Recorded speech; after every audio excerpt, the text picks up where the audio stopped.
ഇന്ന് നമ്മൾ വായിച്ചു ധ്യാനിക്കുക ജോബിന്റെ പുസ്തകം 22-ാം അധ്യായമാണ്. എലിഫാസ് മൂന്നാമതും സംസാരിക്കുന്നു. തേമാന്യനായ എലിഫാസ് പറഞ്ഞു, ദൈവത്തിന് മനുഷ്യനെ കൊണ്ട് എന്തുപകാരം? ഒരുവൻ ജ്ഞാനിയായതുകൊണ്ട് പ്രയോജനം അവന് തന്നെ. നീ നീതിമാനായിരുന്നതുകൊണ്ട് സർവശക്തന് നേട്ടമുണ്ടോ? നിന്റെ മാർഗം കുറ്റമറ്റതെങ്കിൽ അവിടത്തേക്ക് എന്തെങ്കിലും ലാഭമുണ്ടോ? നിന്റെ ഭക്തി നിമിത്തമാണോ അവിടുന്ന് നിന്നെ ശാസിക്കുകയും നിന്റെ മേൽ ന്യായവിധി നടത്തുകയും ചെയ്യുന്നത്? നിന്റെ ദുഷ്ടത വലുതല്ലേ? നിന്റെ അകൃത്യങ്ങൾക്കതിരില്ല. നീ സഹോദരരിൽ നിന്ന് അകാരണമായി പണം ഈടാക്കി, വസ്ത്രം ഊരിയെടുത്ത് നീ അവരെ നഗ്നരാക്കി. ക്ഷീണിച്ചവന് നീ ദാഹജലം നൽകിയില്ല, വിശക്കുന്നവന്റെ അപ്പം പിടിച്ചു വയ്ക്കുകയും ചെയ്തു. ബലവാൻ ഭൂമി കൈവശപ്പെടുത്തുകയും സമ്പന്നൻ അവിടെ പാർക്കുകയും ചെയ്തു. വിധവകളെ നീ വെറും കൈയോടെ പറഞ്ഞയച്ചു, അനാഥരുടെ ഭുജങ്ങൾ തകർക്കുകയും ചെയ്തു. അതുകൊണ്ട് നിന്നെ കെണികൾ വലയം ചെയ്തിരിക്കുന്നു, ക്ഷിപ്രഭീതി നിന്നെ കീഴ്പ്പെടുത്തിയിരിക്കുന്നു.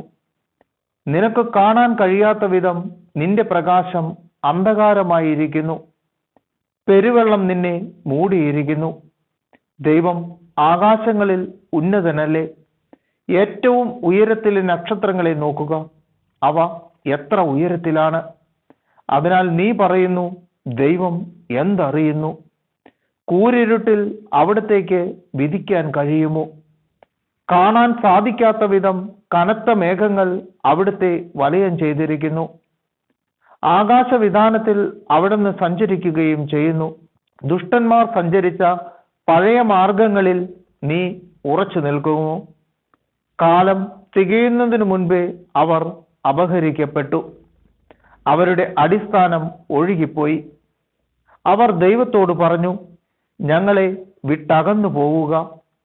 സർവശക്തന് ഞങ്ങളോട് എന്തു ചെയ്യാൻ കഴിയും? എന്നിട്ടും അവിടുന്ന് അവരുടെ ഭവനങ്ങളെ നന്മകൾ കൊണ്ട് നിറച്ചു. എന്നാൽ ദുഷ്ടന്റെ ആലോചന എന്നിൽ നിന്ന് അകലെയാണ്. നീതിമാന്മാർ അവരുടെ അവസാനം കണ്ട് സന്തോഷിക്കുന്നു. നിഷ്കളങ്കർ അവരെ നോക്കി പരിഹസിച്ചു പറയുന്നു, തീർച്ചയായും ഞങ്ങളുടെ ശത്രുക്കൾ പിഴുതെറിയപ്പെട്ടിരിക്കുന്നു. അവർ അവശേഷിപ്പിച്ചത് അഗ്നിക്കിരയാവുകയും ചെയ്തു. ദൈവവുമായി രമ്യതയിലായി സമാധാനത്തിൽ കഴിയുക, അപ്പോൾ നിനക്ക് നന്മ വരും. അവിടുത്തെ അധരങ്ങളിൽ നിന്ന് ഉപദേശം സ്വീകരിക്കുക, അവിടുത്തെ വാക്കുകൾ നിന്റെ ഹൃദയത്തിൽ സൂക്ഷിക്കുക.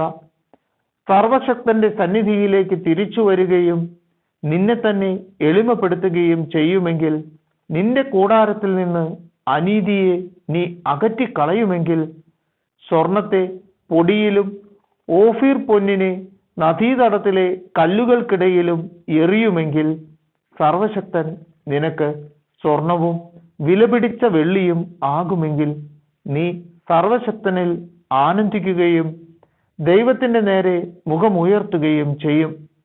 നീ അവിടത്തോട് പ്രാർത്ഥിക്കുകയും അവിടുന്ന് ശ്രവിക്കുകയും ചെയ്യും. നിന്റെ നേർച്ചകൾ നീ നിറവേറ്റും. നീ തീരുമാനിക്കുന്ന കാര്യം നിനക്ക് സാധിച്ചു കിട്ടും. നിന്റെ പാതകൾ പ്രകാശിതമാകും. എന്തെന്നാൽ ദൈവം അഹങ്കാരിയെ താഴ്ത്തുകയും എളിയവനെ രക്ഷിക്കുകയും ചെയ്യും. നിരപരാധനെ അവിടുന്ന് രക്ഷിക്കുന്നു. നിന്റെ കരങ്ങളുടെ നൈർമല്യം മൂലം നീ രക്ഷിക്കപ്പെടും.